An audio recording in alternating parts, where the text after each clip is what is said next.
Each year, Microsoft Research hosts hundreds of influential speakers from around the world, including leading scientists, renowned experts in technology, book authors, and leading academics, and makes videos of these lectures freely available.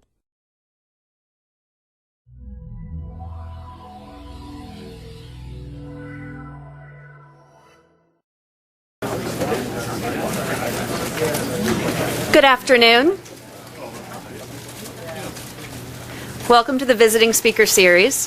My name is Tamara Pesek. I'm so glad you all were able to make time this afternoon for this fantastic talk by Professor Sri Kumar Rao, who teaches both at Long Island University and Columbia University and the London School of Business, and probably a list of other universities here in the very short future. He teaches an incredibly popular course in all of these business schools that he has recently written a book based on the contents. It's truly a fascinating process that he takes his students through, and I won't give any of it away because I'm sure he can explain it much more interestingly than I can. So please help me welcome Dr. Rao.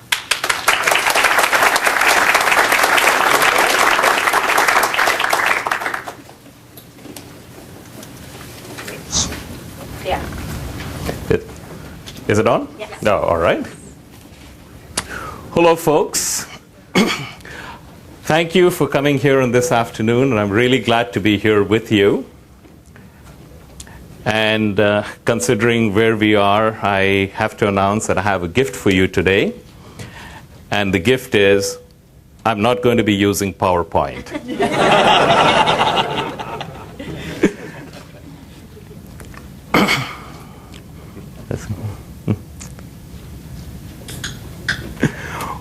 What I'm going to be talking about today is how you can create your ideal job. And before we're done today, I will have given you a blueprint which will absolutely permit you to begin the task of creating your ideal job. And let me tell you what I mean by your ideal job. I have a thesis, and my thesis is that if you don't get up in the morning absolutely thrilled to be doing what you do,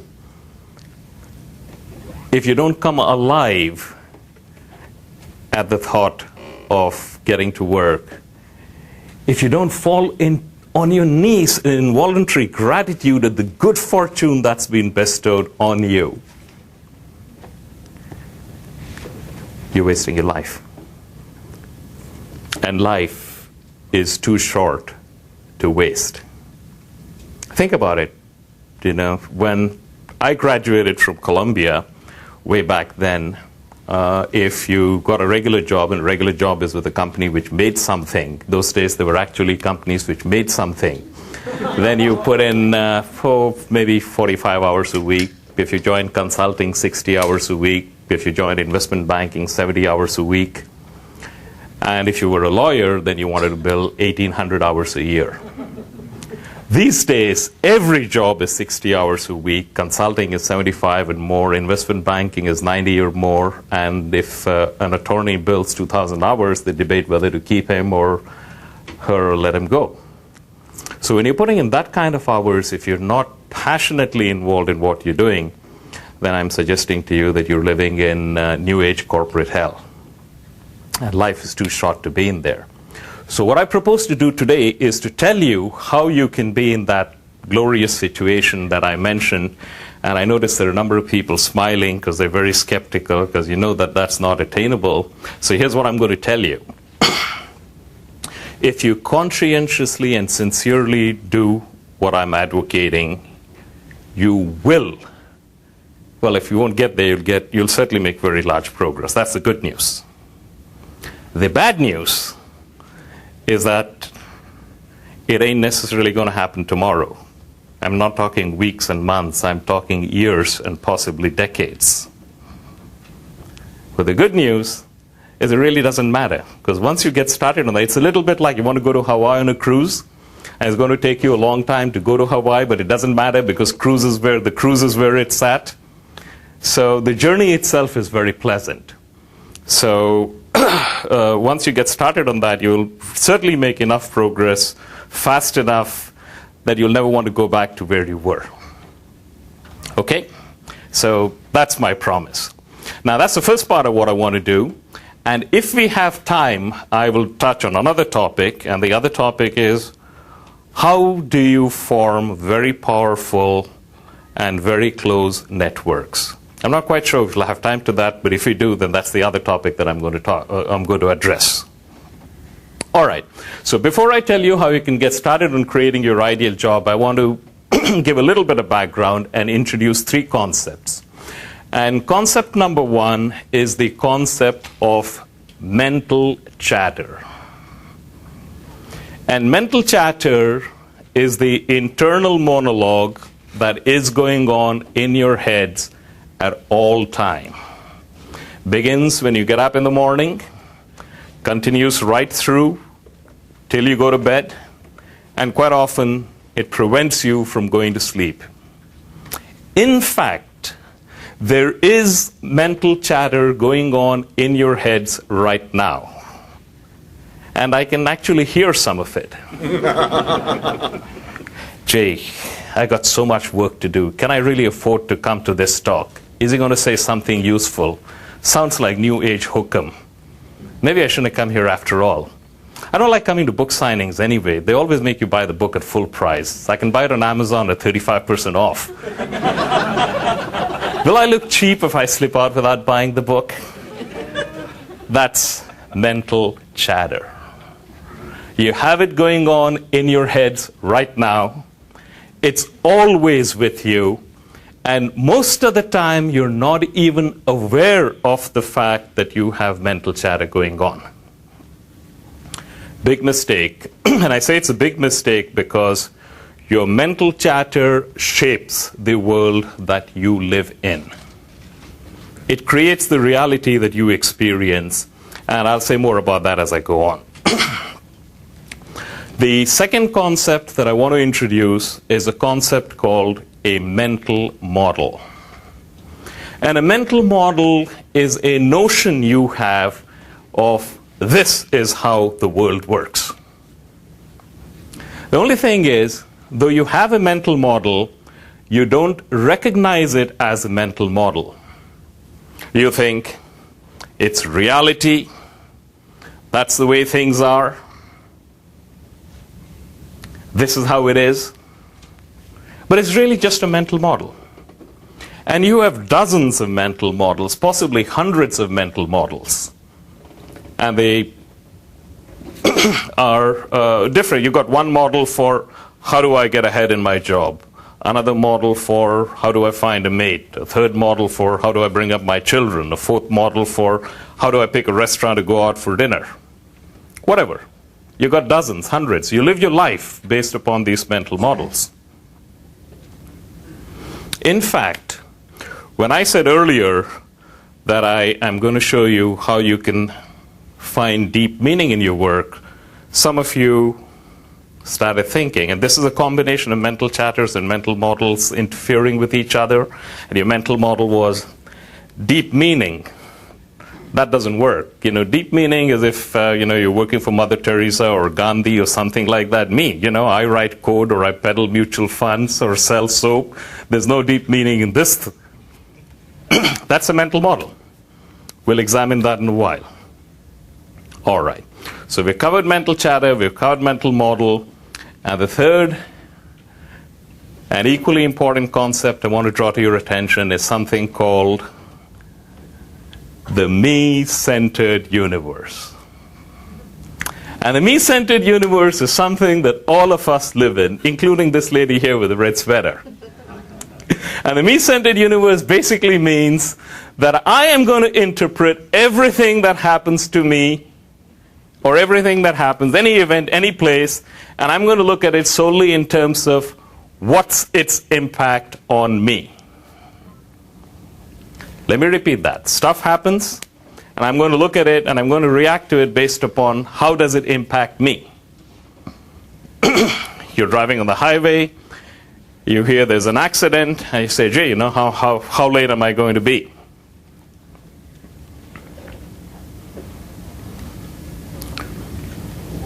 Your spouse gets a great job offer, and your first thought is, how is this going to affect our relationship?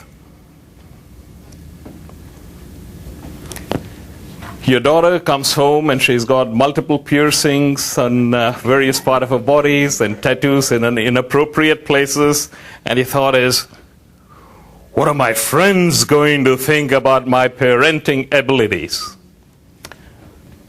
That's the me-centered universe. And all of us spend time in the me-centered universe. And what I want to draw to your attention, I'm not saying anything is good or bad. I'm simply drawing to your attention that if you spend the vast majority of your time living in a me-centered universe, you are inevitably going to face frustration, anguish. You're going to be very unhappy with your lot. That just comes with the territory. That's the way it is. And I'm going to throw that out for you to consider it. Now, this is a nice company to work for. So I know none of you go around saying, oh God, my job sucks. I don't like Monday mornings. So I know none of you are in that unfortunate situation. But if you are in the situation where you sometimes feel less than happy with what you're doing, I'm going to suggest that two things are true. And the two things that are true are, number one, you are living squarely in a me-centered universe. Oh, me, poor me, I'm so bright, so brilliant, so talented, and my boss doesn't recognize me, and I don't get paid enough money, and all these things are wrong with my life, and oh, poor me, how sad things are. Think about it. Every time you're deeply unhappy with what you're doing, you're living in a me-centered universe. That's number one. The second thing is, you're focusing squarely on the 2, 3, 4, or 5 things which are not right with your job. And by not right, what I mean is you wish that they were different from what they are. And you're totally ignoring the 50 or 200 things which are right with your job. Think about this. This is true always. Every time you wake up and you're unhappy with your job and you commiserate with yourself and how bad things are, you're living in a me-centered universe and you're concentrating on the 2, 3, 4 things which are not going the way you would like and totally ignoring all of the stuff which is right with your job. Anybody care to challenge me on that? It's okay, pipe up? No, all right. Now, I can't tell if you're being a bashful audience or if the power of my logic has simply swept you away. So let me assume it's the latter and go forward, because I'm going to give you a suggestion right now. And I'm going to show you how you can fix it. And please understand that I spend most of my time dealing with MBAs in some of the top schools in the world. And MBAs in the top schools in the world are not known for their bashfulness or their ability to accept concepts like this. And it's in that milieu that my course has become one of the highest rated courses. And to my knowledge, it's the only course at any top MBA program that has its own alumni association. So, I mean, obviously, there's something going on there, because they're not doing it because they like me. Now do I pay them? I wish I could, but I can't afford it. All right, so here's what I suggest you do. And try this as an experiment. What I'm saying, by the way, is at MBAs, in business schools, one of the things that comes through immediately is the moment a professor makes a statement, especially a categorical statement like I make, if I say this, they'll immediately come up with a set of circumstances in which obviously it's not valid, and they feel very good about doing that. So that comes with the territory. So what I'm going to ask you is, I'm going to make a number of statements, I'm going to present you models, and I'm telling you up front that all of the models I give you are false. If you push hard enough, if you penetrate deep enough, the models I'm going to give you are going to crumple. So I'm telling you that up front, so there's no point wasting your time saying it's false, because I'm telling you they're false. So don't ask yourself, is this model true or not? Because I'm telling you they're not. The question to ask yourself is, does this work for me in my life now better than the model I'm using? The same models which you have not subjected to the same scrutiny because they're equally false. Okay? So what you're going to do is, you're not going to say whether it's true. You're not going to try to pin me down on it's false because I'm telling you it's false.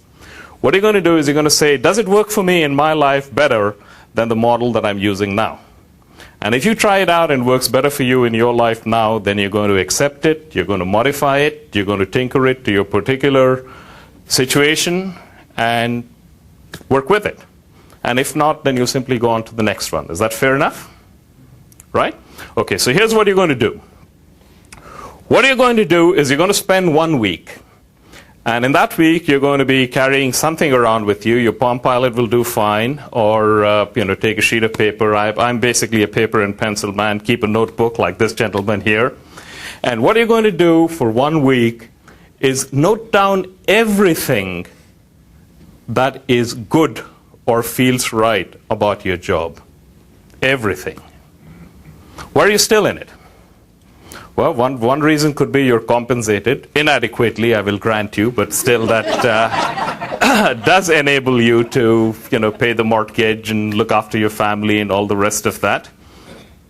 And this, by the way, is a given. I've never met an MBA candidate who feels that he has been adequately compensated. So I'm well aware of how it goes on. Okay, so that's something to be grateful for. So poor as it is, it still keeps you off the streets.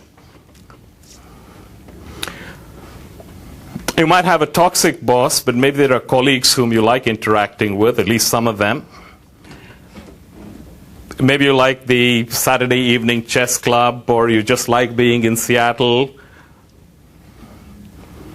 Maybe the restrooms are really clean and the Coke in the vending machine is always cold. Make a note of it. Make a note of all of the things which are substantive and all of the things which are not so substantive, but all of the things which are really good. If you give some thought to it, I will guarantee you that you will come up very easily with 50, 60, 70, maybe as many as a couple of hundred things which are right. Think about it. And what you're going to do is you're going to spend all of your time thinking of the things which are right about your job, and you're going to start feeling genuinely grateful for them.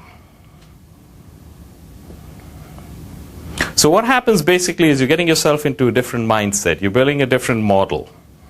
And the model you're building is, hey, here are all these things which are really nice and great about my job. Are you play acting? In all likelihood, yes. Yeah? So the latter part of your statement, you will genuinely feel good. Is that your contention or is that your instruction to us? No. What I'm going to say is that you're going to come up with what's genuinely good about your job. And once you've done that, you're going to start feeling better about it. But we've just started, so hold off, because we haven't stopped. We're going a lot further. This is just the first week, okay? Boy, I can tell I'm going to have a problem with that guy.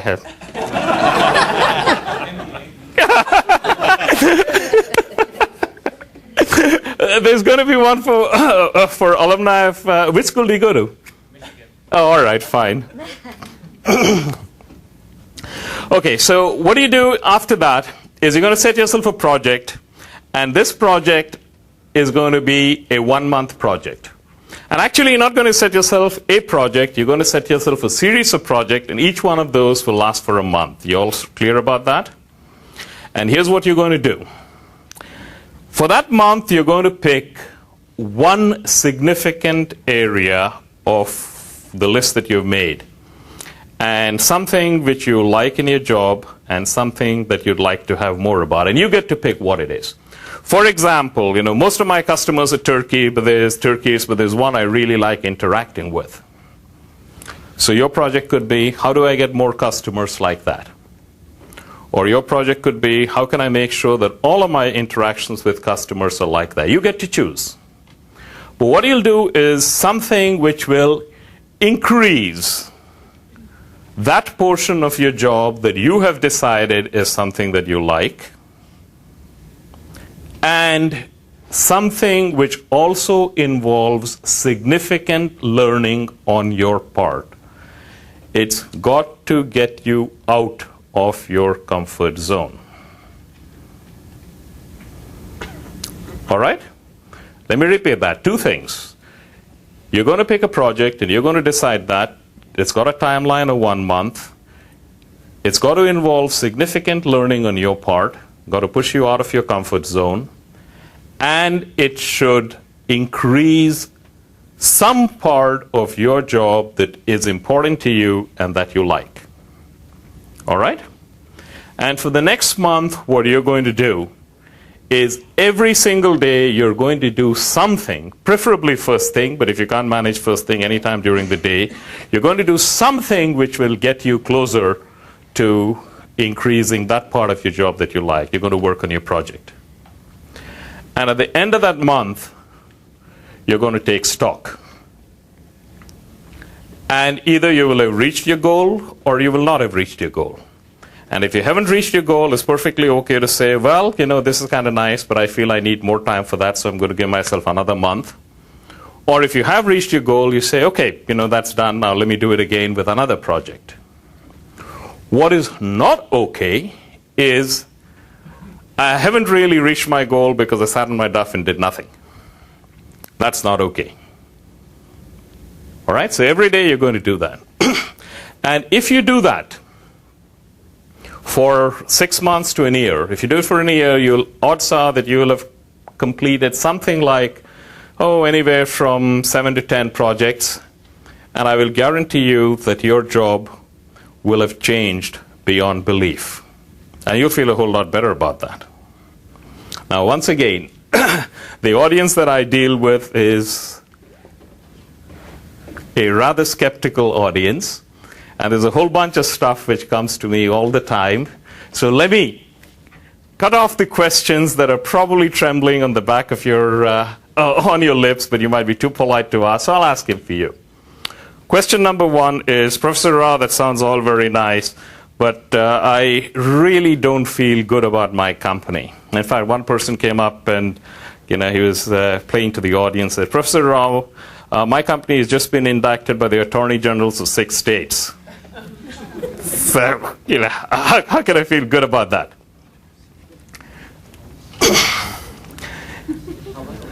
Only 6. Only 6, yes. that particular person said only 6. So. Yeah. So the point is, and this is something, by the way, that I always share, if in your job you're called upon to do something which is illegal and violates your personal ethics, then get out immediately. No ifs, ands, or buts about that. Life is simply too short for you to play around in that game. But if that's not the case, but you simply happen to be part of a larger organization which is starred, then you're somewhat different. And in that case, what I invite you to do is think about what we do now is we live in a very complex, highly interrelated world. And whether you like it or not, there is stuff that you do every day which is probably not consonant with your values. Think about that. Do you let the water run when you're brushing your teeth? You're contributing to environmental despoliation. Do you drive an SUV? You're doing the same. There's a ton of stuff. Do you buy, particular brands of food products? You're contributing the profits of a cigarette company which might be using some of that to get children hooked in some third world country. There's a lot of that going on. We live in a very complex, interrelated world. What is important is for you to recognize all of this. And what is important is that you live your life so that each day more of what you are doing is consonant with the values that you hold. And in many cases, you might not even be clear what your values are. So, in fact, I have an exercise in my book which tells you how you start getting clarity on what exactly it is you stand for before you can go off and actually implement this fully. All right? Another question which gets thrown up to me all the time is, that sounds very good, but you're just trying to put a mask on the pig.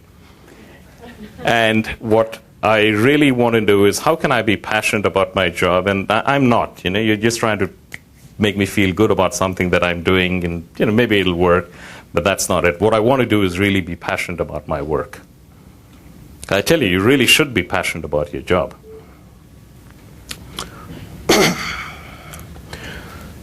You have spent your entire life denying your passions. Let me repeat that. You have spent your entire life, certainly your adult life, denying your passions. How many of you are in a position where something comes to mind, oh, so-and-so is doing great work, I should do something about it.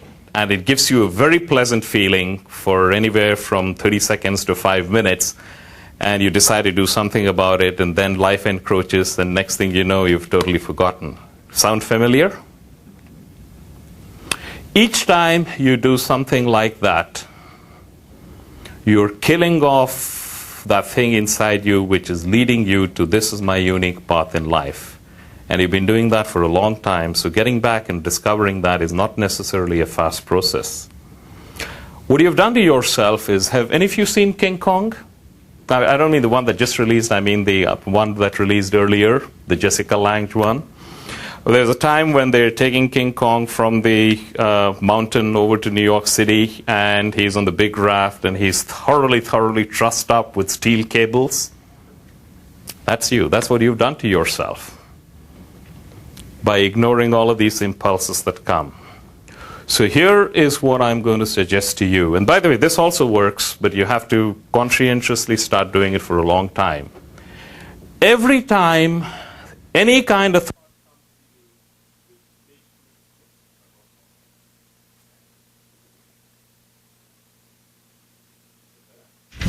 No. all right. I guess I'll just go ahead and do it. There should be a mic at the desk, What's that? at the podium. Oh, speak to the podium. For an audience this side, I really don't need a mic, so I'll go ahead anyway. God, I don't like speaking at podiums, so my voice carries. So you can all hear me, right? Yeah. All right. Sri, Yeah. I think it's being recorded, so you'd rather speak into the mic because I Oh, think it's available for people who want to see it later. that's a good one. Except that I don't think the mic is going off. Well, we got technical.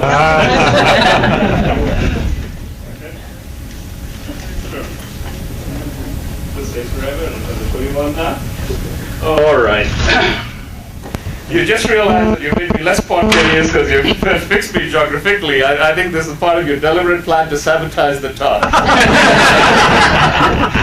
Not a nice thing to do, my friend. All right. So where were we? Testing. Okay, so what I was saying is...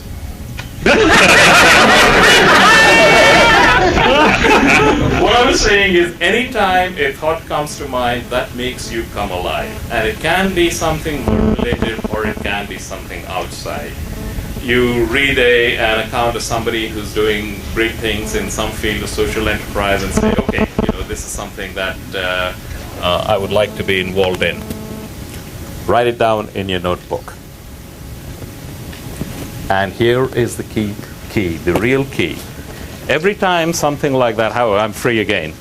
Every time something like that happens, do something about it immediately. Do something about it first. Acknowledge, recognize, honor these impulses, because these are the impulses which are leading you to, this is what I should be doing in life.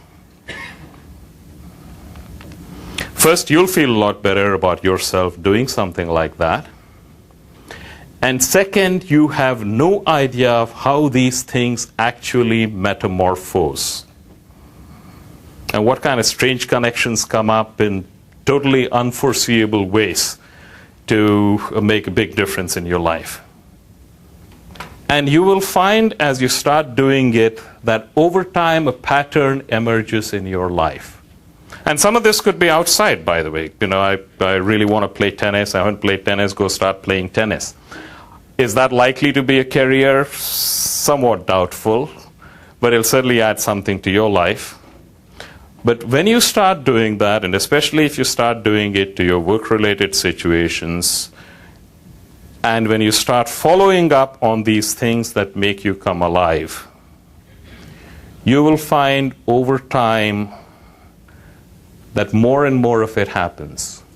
Because one of the things that you have to bear in mind, and this is very important, and once again, it sounds kind of New Age hokum, but it really is true.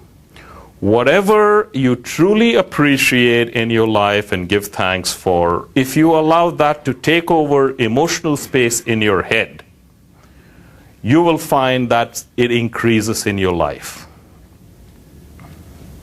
Now, this is something a lot of MBA students have a great difficulty in understanding. And I remember in particular, there was one student in London Business School who said, Professor Rao, that just doesn't sit right, it doesn't work. So I gave him an alternate model. Once you're really grateful for that and you're thinking about it all the time, that means that when an opportunity comes which you would otherwise have ignored, you're in a better position to understand its ramifications and act on it, and that's how, oh, yes, thank you. That works too. So it's entirely your call, which model you want to go, but I'm inviting you to consider that whatever you give thanks to and appreciate will increase in your life. And the way in which you can get that to happen is to start acknowledging these impulses which you have been so extraordinarily good in smothering. So once again, you start off with a notebook and a pen. In fact, I really think you ought to buy stock in some of these stationery companies, because I do great things for notebooks. Start noting down all of these impulses, and they're very often fleeting impulses. And even if you're in the middle of something when this fleeting impulse comes and you cannot do anything about it right away, at least note it down immediately. And if you start doing that, you'll find that in a relatively short time, you have several pages of those, and then you go back to that and say, okay, this one still has the capacity to have an influence on me over, even though over several weeks. Let me actually take a step to do that. And the more you start taking action on these things, the more you find that they reciprocate. And you do a combination of both of these things, and then you'll be amazed at how your life turns about. Because the model that many of you have, in fact most of us have, is my ideal job is out there. And I define it in terms of sets of parameters. If I have a boss who's more appreciative, if I'm making 50% more or 200% more, take your pick. If this is what I'm doing from a work structure point of view, this is what I'm doing from an organizational standpoint. If all of these things are there, then I'm in my ideal job. Wrong. If by some miracle you could put together all of these things that you have in your head and that is your ideal job and you put in, I will guarantee you that probably in less than 6 months you'll be as miserable there as you are where you are right now. Because the ideal job doesn't start out there. I'm telling you right now, your ideal job does not exist. You are going to craft it, you're going to create it in bits and pieces, and you're going to put it together somewhat like assembling a jigsaw puzzle. And you have to start recognizing what the component pieces are and start putting them together. And that you can start right now. So if you start on the process that I've given you now, I will absolutely guarantee you will not recognize where you are in a relatively short time, certainly less than a year. I think I'm going to stop now and open it up for questions. Hostile questions are okay? No Yeah. relationship. Beg your pardon? The relationship. Yeah. You're going to skip that? I don't really believe we have time to finish that. However, I have an alternate for you. There are two things you can do. Number one, I'm going to give a talk at the Chamber of Commerce of Greater Seattle tomorrow morning, so you're welcome to attend that, because there I'm going to be talking entirely about networks. Or you can persuade Tamara that you need to have me come back, in which case we will work on that. So those are the two options you have. Yeah? So from what you've said so far, you are suggesting that we focus on things that are good and make them better. I'm trying to think, is that the best return you can get for your effort, or would you rather work also on things that are not going well and make them, because the change there will be dramatic. It's not that things are going well or not well, because there'll always be challenges in your life. And in fact, you can get around to the point, there are no challenges, only opportunities. What you're looking at is, how do you view them? Now, if you view them as, oh, this is something terrible that's happening to me, then you're going to be in a pretty sad place. But you can view them as, here's a great opportunity I have to do stuff, and you'll find that it actually becomes that way. So what I'm advocating is, when you're focusing on stuff, start looking at it from the point of view of, here's something which is really great about my job. Because if you look back on your own life, there's stuff which happened to you, which at that time you were very quick to say, hey, this is bad. That's one of the things we do all the time, by the way. We immediately put a label, such and such happened, it's bad, it's terrible. Whereas I'm suggesting you look at it as such and such happened. Don't stick a label on it saying it's bad, because you don't know. And if you look at your own life, there's stuff which happened which you classified as bad, and 2 years, 10 years later, you might say, hey, that was actually quite a good thing that happened. Or at best, hey, no big deal. So why label it as bad and get yourself in an emotional downward spiral? So I'm saying, recognize immediately that you're in the business of sticking labels on them, and those labels are not necessarily a good thing for you to do. They take you to a place you don't want to go. Yeah? First of all, I'm definitely in agreement with your philosophy, and I would have to say that... Oh, thank you. Your check will be in the mail. I know that for myself, some of the worst things that in my life that have happened have actually been huge learning opportunities. But my question is, how does a career change or a move fit into this paradigm that you're kind of laying out for us? Because I can see in my own life, looking back, I know for one example that I had a job that I just really didn't like. I was really frustrated with it and everything. And I saw something else that did look better, and I went to it, and in fact it was better. And it turned out really wonderfully for me. But I can also see how, even in my current position, that if I really do focus on those better things, I can see how it could blossom. But I'm just wondering, how does that, those big shifts, how do they take place? It's kind of funny. I've run into that question many times before. In fact, the last time I gave my talk, one of my former students came up and said, Professor Rao, I'm really thoroughly miserable where I am. Are you telling me that I should stick where I am and not search? And the answer is no, that's not what I'm saying at all. In fact, sometimes the fact that you're really miserable in your job might be a sign from the universe that it's time for you to move on for your growth. What I'm saying is the following. Do not leave any place that you're in from the, oh, this place sucks, I got to get out of it. Leave with gratitude for the place you're in and go to another place, because your growth, it is appropriate for your growth now to go to another place. So you're grateful to where you are from and to where you're going, as opposed to, boy, this place sucks, I really want to get the hell out of here. Okay? So what happens is, this does not, just what I'm telling you does not preclude your saying, okay, maybe there is some other place that I should be looking out for.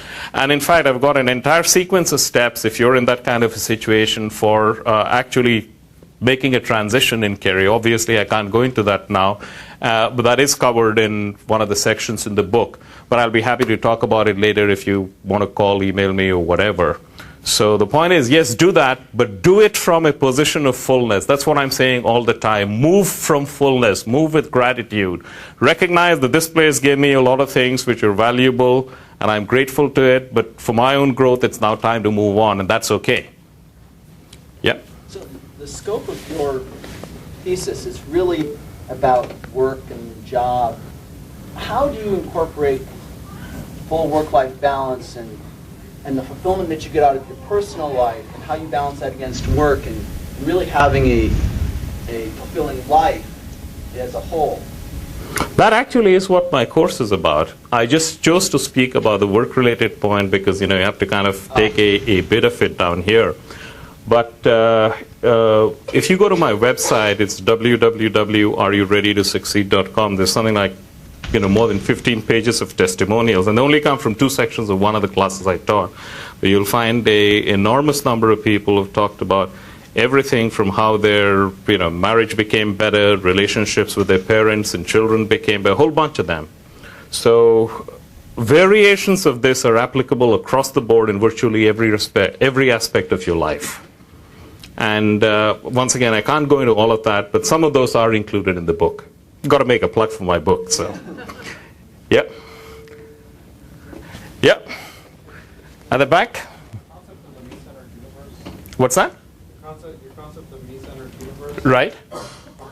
I'm living my life. I experience life through me. Sure. There's no other way I can look at things. Mm-hmm.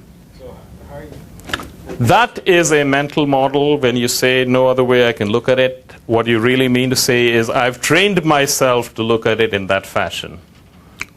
And in my book, you actually have something called the other-centered universe. And it takes some time getting into it, but it's a skill. It's no different from learning to ride a bicycle. So you just have to work at it. But most of us, culturally, we live in a world where we are in a me-centered universe. That's what's reinforced all the time. And particularly in a competitive environment, we are also in a I win, you lose type of competitive situation. It doesn't have to be that way. That's only one possible mental model. And it's only true if that's the mental model you adopt. And I'm inviting you not to adopt that as your mental model. I stop. Yeah. When do you see people get stuck in this process? Meaning? Repeat your question. Well, if people take on this whole process of doing the whole week and then the months, and I think it's fabulous and it probably works for many people. But if somebody gets stuck, where do you see them get stuck? What do you mean? Okay. Forth with it. Where do they start letting go of it, or what happens in people when they can't keep it up? Okay. Typically, what happens is, and this is something I have a lot of data on. So what I just advocated is one of the things that we do regularly in my course.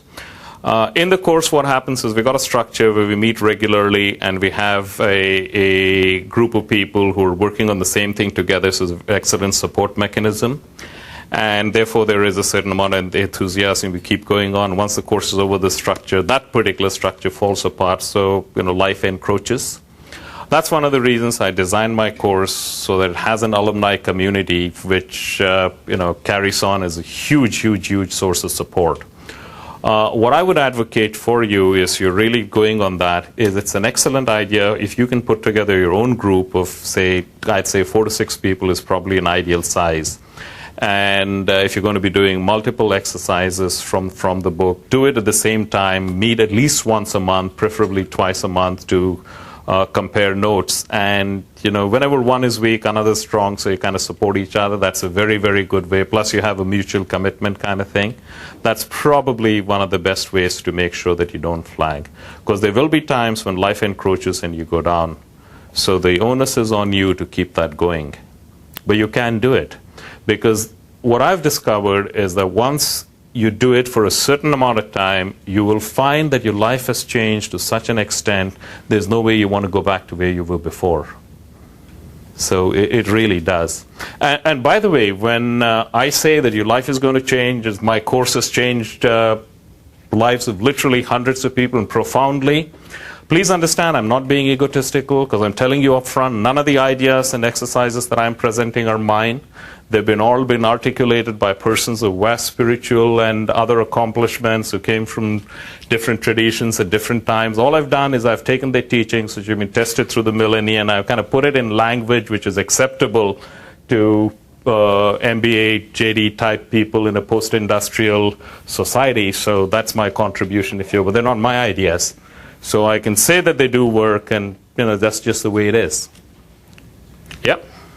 How did started. I'm trying to imagine a business school being looking at this abstract and go, oh yes, that's business value.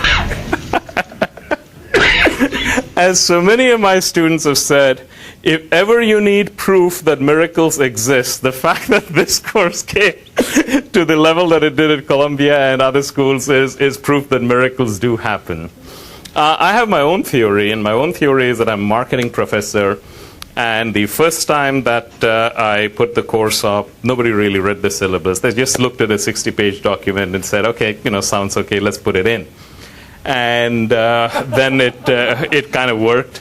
And so they did it again, and it worked. And then it really exploded. And it got to the point where it's so popular that they didn't quite know what to do with it. But it's got so much publicity, they figured, okay, let's run with it. So that's the closest that I can offer. I honestly don't know. It is a miracle. Literally. But then that's proof, right? It's exactly what I'm talking about. Yeah. I had a question with it. This could be because what you presented was a brief slice of what you said, the rest of it being in the book.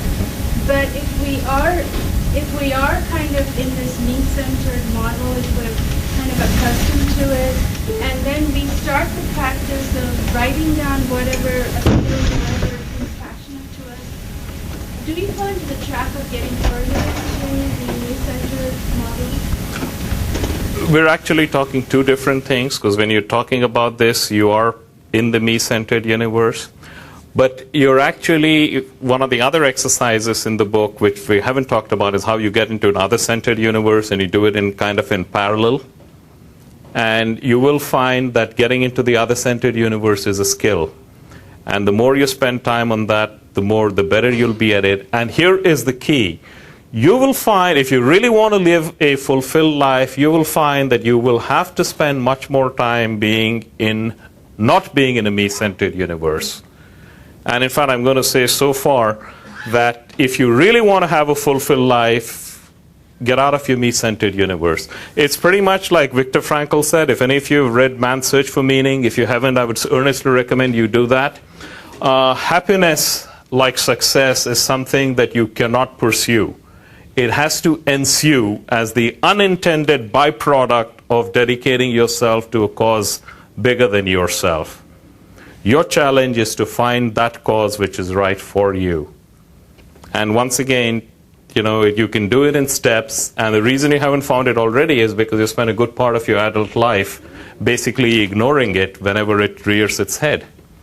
And I'm inviting you to become aware of that and start changing it. Okay, just a couple more. Okay. You said not to label situations as bad. Does that mean that the pessimistic among us shouldn't label situations as good as well? You're taking it one step before, and the answer is absolutely yes. Yeah, okay. Repeat the question. The question is, if we shouldn't label a situation as bad, should we take the flip side and also not label it as good? And there's less danger from the perspective that I'm talking about if you label it as good, especially if you label everything as good. But I'm basically saying don't stick any labels on it at all. Just say, hey, this is what happened. Because I haven't talked about this, but let me address it very briefly. Every time, and if you have a toxic person in your life, say a boss or someone, and this person can do things which will leave you a quivering mass of emotional indigestion for weeks or days or whatever. I divorced her. Beg your pardon? I divorced her. All right, fine. What you're effectively doing when you let someone do that to you is you're taking over one of the most important things that you have, which is your ability to be happy, peaceful, calm, and giving it to somebody else. Why would you do that? It's a dumb thing to do, but we do it all the time. If someone is your boss, then that person might have some hierarchical control and control over your behavior, but there's no reason for that person to have control over your emotional well-being unless you give it to that person. And I'm saying that there's no reason for you to give your emotional well-being to anybody. Not to bosses, not to spouses, not to parents, not to children. But we do it all the time anyway. And I've got a whole bunch of methods by which you can avoid doing that. But the first step always is to recognize that you're doing that. And the reason we came to that is the flip side of that. Every time you feel good because somebody says, boy, you did a great job, it's the flip side of feeling bad because they say, okay, you did a lousy job. And there's no reason for you to do either one of those. Yep. So to avoid that, do you go back into the me-centered universe? This is something that I also run into all the time. Professor Rao, you say I should live in an other-centered universe because then I feel better about myself. So I'm really being in a me-centered universe when I'm being in the other-centered universe, right? And the answer is yes, you are. But you're living, if you will, from a point of view of a higher, more enlightened point of view. But actually, you can go beyond that, and this is merely the first step. Because eventually what happens is you're not living in the other-centered universe to get something or feel better. It's simply a reflection of who you have become. So just as I say, as long as there are many exercises in the book, as long as you're doing them and they're exercises, you will get a lot of benefit, but it won't profoundly change your life. It will profoundly change your life when you do them and they are no longer exercises, they've become a part of who you are. Then you will find that your life has changed beyond measure. So the point is you get to that. These are merely stepping stones. But eventually you get to the point where you have the me taken out of the equation altogether because you become a different person. And that's when you'll find that it has the greatest impact. Okay, last question. After the first year, what is the next step? Beg your pardon? After the first year. Oh, this is something you keep doing it indefinitely. I will guarantee you. And by the way, here's something you've got to understand.